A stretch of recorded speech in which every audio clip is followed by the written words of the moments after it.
Bonjour, je suis Chris Burns. Bienvenue dans The Network où l'on se connecte à un réseau de personnalités pour aller au cœur d'une question d'actualité. Mes invités ont 25 secondes maximum pour répondre. Voyons de quoi nous allons débattre. La vague de colère a atteint les instances du pouvoir après la crise financière. Nombreux sont ceux qui mettent en cause les traders qui touchent des rémunérations astronomiques. Les responsables politiques ont finalement décidé de s'attaquer à ces millions d'euros versés à ces champions de la bourse. Beaucoup estiment qu'il est grand temps que ces banques renflouées par les contribuables tiennent la bride à leurs employés. Ils demandent un plafonnement de ces bonus jugés responsables de la frénésie des marchés. Même les actionnaires des établissements bancaires commencent à y être favorables.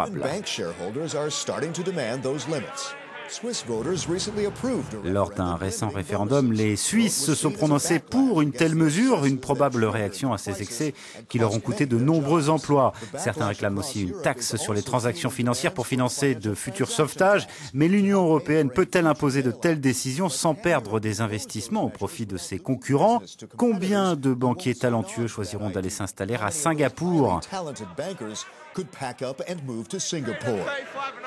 À présent connecté dans cette édition de The Network, ici au Parlement européen à Bruxelles, Karel Lanoux, président directeur général du Centre pour l'étude des politiques publiques européennes, ou CEPS.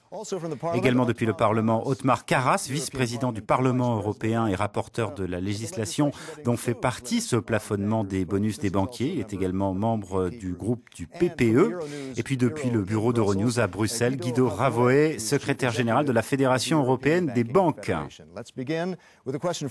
Première question qui s'adresse tout d'abord à Karel. On prévoit de plafonner les bonus à 1 an de salaire, donc en rémunération totale. Les banquiers ne pourront pas toucher plus de 2 fois leur salaire annuel. Cette limite est-elle assez basse ou au contraire trop haute? Quelles en seront les conséquences, Karel? Cette limite n'a pas tant d'importance selon moi. Les banques peuvent rapidement augmenter les salaires qu'elles versent juste pour être certaines de rester dans la limite. Cette mesure ne s'attaque pas à la cause de la crise, mais à l'un de ses symptômes. Et tant que les banques seront trop grosses pour faire faillite, elles continueront de verser des bonus élevés. Othmar, qu'en pensez-vous? Il faut clarifier un point. On ne prend d'argent à personne dans cette histoire. On ne dit pas quelle rémunération maximale vous êtes autorisé à avoir. Nous sommes tout à fait clairs, ce n'est pas le point central de la réglementation sur les banquiers que nous avons élaboré. Guido, pensez-vous que l'on en fait trop sur les bonus des banquiers? Eh bien, je pense que le montant des rémunérations, c'est tout d'abord l'affaire des actionnaires d'une banque. Nous sommes d'accord quand cette réglementation met en avant des principes comme la performance à long terme alignée sur le profil de risque de la banque. Mais elle ne doit pas imposer des règles qui vont dans le détail des bonus. Mais est-ce que ça va permettre d'en finir avec cette mentalité de joueur de casino, comme l'a dit l'eurodéputé Sven Giegold, qui est membre de la Commission des affaires économiques et monétaires au Parlement? Othmar, pensez-vous, comme M. Giegold, que l'on va en finir avec cette mentalité de joueur? C'est la première fois qu'on établit des règles sur l'équilibre entre le salaire fixe et la rémunération variable. Mais je pense qu'il est nécessaire d'avoir une plus grande équité entre les banques. Et c'est important pour nos concitoyens. On ne peut pas expliquer aux populations en Europe comment des bonus aussi élevés peuvent être versés dans le secteur bancaire, alors que dans le même temps, l'argent des contribuables est utilisé pour sauver les banques de la faillite. Karel, va-t-on en finir avec cette mentalité de joueur de casino? De manière limitée, parce qu'il y a tellement de façons de contourner ces règles, en disant que vous êtes un fonds d'investissement, même si vous faites les mêmes choses qu'une banque. Comme vous n'êtes pas une banque, vous n'avez pas à respecter la législation. Mais certains affirment que sans accord au niveau mondial sur ces bonus des banquiers, la mesure ne sera pas efficace. Quel est votre avis, Guido? Eh bien, c'est l'une de nos principales inquiétudes. Cette réglementation aura-t-elle comme conséquence l'exil? Dans le cas des filiales de banques européennes installées en dehors de l'Union, les conditions y seront différentes de celles des banques locales et ce ne sera pas équitable quand il s'agira d'attirer les talents.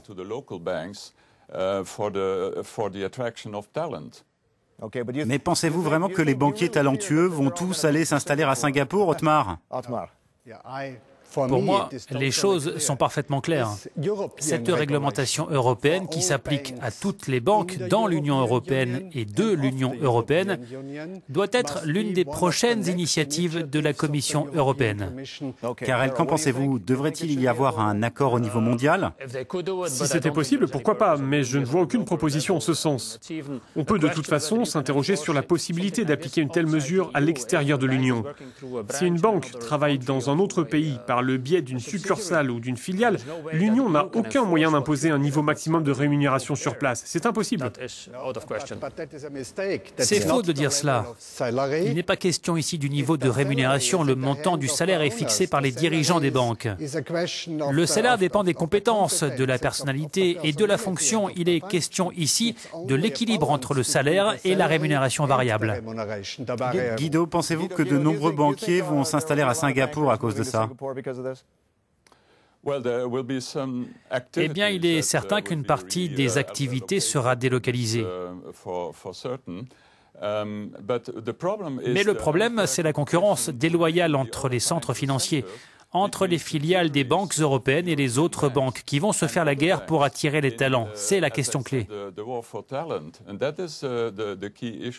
Ok, passons à la taxe sur les transactions financières. Certains l'appellent la taxe Robin des Bois. 11 pays de l'Union comptent la mettre en œuvre. Elle pourrait générer des recettes de plus de 50 milliards d'euros par an.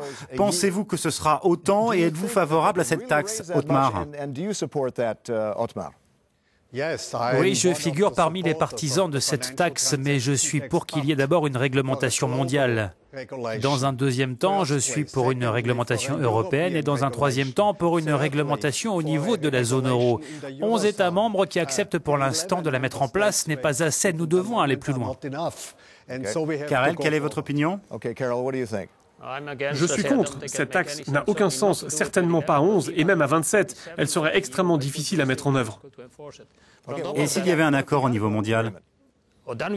Alors, on pourrait peut-être la mettre en place, mais on devrait étudier les conséquences très attentivement. Quand la Commission a fait sa propre étude d'impact en 2010, elle avait désapprouvé l'idée, et maintenant elle est pour. Je me dis qu'il doit y avoir d'autres raisons là-dessous, et notamment le fait que la Commission veut tirer une partie de sa ressource des recettes de la taxe. L'Association européenne des fonds d'investissement estime qu'une telle taxe pourrait réduire l'attractivité de l'épargne et du financement à long terme en Europe. Qu'en pensez-vous, Guido? Cela fait sûrement partie de l'image de l'Europe en tant que centre financier. L'Europe a un problème d'image? Oui, évidemment, et je suis entièrement d'accord avec Karel.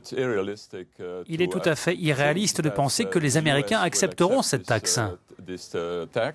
Cette taxe ne risque-t-elle pas d'être une coquille vide si les Américains et les Britanniques ne l'appliquent pas? On doit encore en discuter, mais pour nous, il est très important d'avoir plus d'équité. Les personnes âgées qui ont un compte bancaire, par exemple, doivent payer des taxes.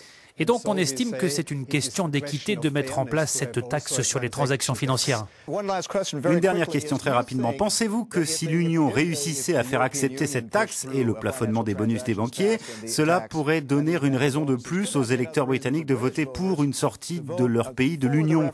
Quel est votre avis, Karel? La City représente une toute petite partie de la Grande-Bretagne. Et il y a aussi dans ce pays un fort ressentiment vis-à-vis des banquiers. Donc pour moi, ce n'est pas une raison pour voter contre l'Union, même si certains doivent penser qu'il est totalement illogique d'instaurer cette taxe. Guido, qu'en pensez-vous?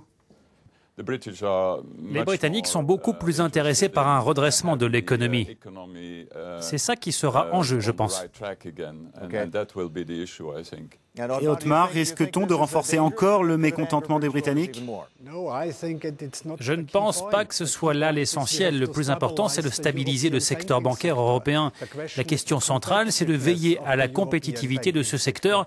Et c'est ce que nous avons fait dans le cadre de cette réglementation sur les banques européennes. Je ne vois pas comment ces aspects individuels pourraient être utilisés comme une excuse pour quitter l'Union. Le Royaume-Uni applique des taxes, différentes sortes de taxes, mais avec un nom différent. Ok, Otmar, merci beaucoup. Je voudrais remercier nos invités Karel Lanoux, Otmar Karas et Guido Ravoé. C'était Chris Burns. À bientôt pour une prochaine connexion à The Network.